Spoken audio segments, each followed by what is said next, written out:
Sama'ila Yakubu mai shekara 5 da haihuwa da ke zaune a unguwar Kurna Asabe, 'yan ganda da ke karamin hukumar Fage, yana fama da wani ciwon idanu fiye da shekaru 8 da suka gabata.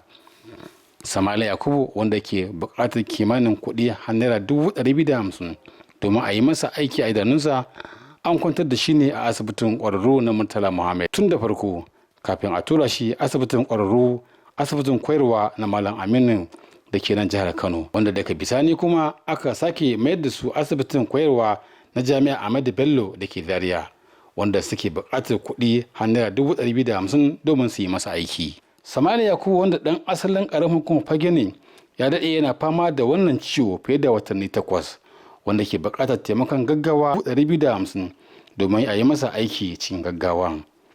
Malam Yakubu Muhammad, mahaifi ga wannan yaron, ya shaidawa sashen labarai na ARTV cewa an kwantar da Sama'ila Yakubu da yake fama da rashin lafiya a asibitoci daban-daban kafin a kwantar da shi a asibitin koyarwa na Jami'a Ahmadu Bello da ke Zaria har tsawon kwana 32, inda aka ba su sati 2 domin biyan kuɗi naira 250,000 domin a yi masa aikin a idanun nasa. Malam Yakubu Muhammad ya kuma yi kira ga gwamnatin jihar Kano ƙarƙashin shugabancin gwamna Abba Kabir Yusuf da kuma ƙananan hukumi da su tallafa yaron domin ceto ya rayuwarsa, duba da yadda ya daɗe yana fama da wannan ciwo da yake buƙatar agajin gaggawa.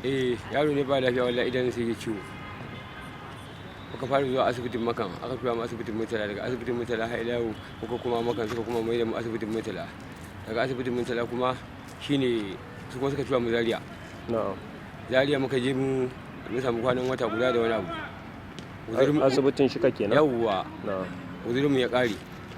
Sai suka nemi cewar za a yi ma yaro aiki, zai kace to gaskiya a hannun mu yanzu ba kuɗi.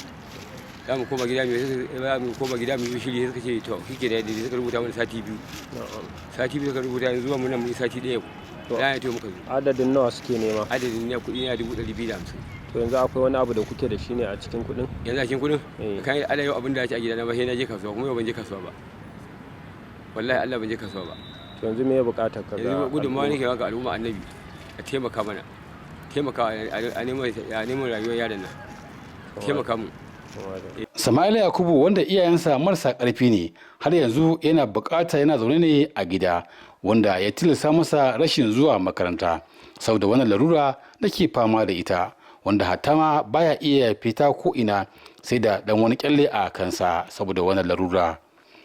Ko shakka babu da akwai buƙatar gwamnatin jihar Kano ƙarƙashin gwamna Abba Kabir Yusuf da kuma ƙaramar hukuma da su tallafa masa da kuɗaɗen domin a yi masa aiki domin ganin an ceto rayuwarsa. Sai dai kuma duk wanda ke da buƙatar taimaka Sama'ila Yakubu da ke fama da wannan larura ya yi a tuntuɓar iyayensa ta hannun Alhaji Muhammad cikin wannan lambar 081 4891 1280 ko kuma 081 04 78 7139.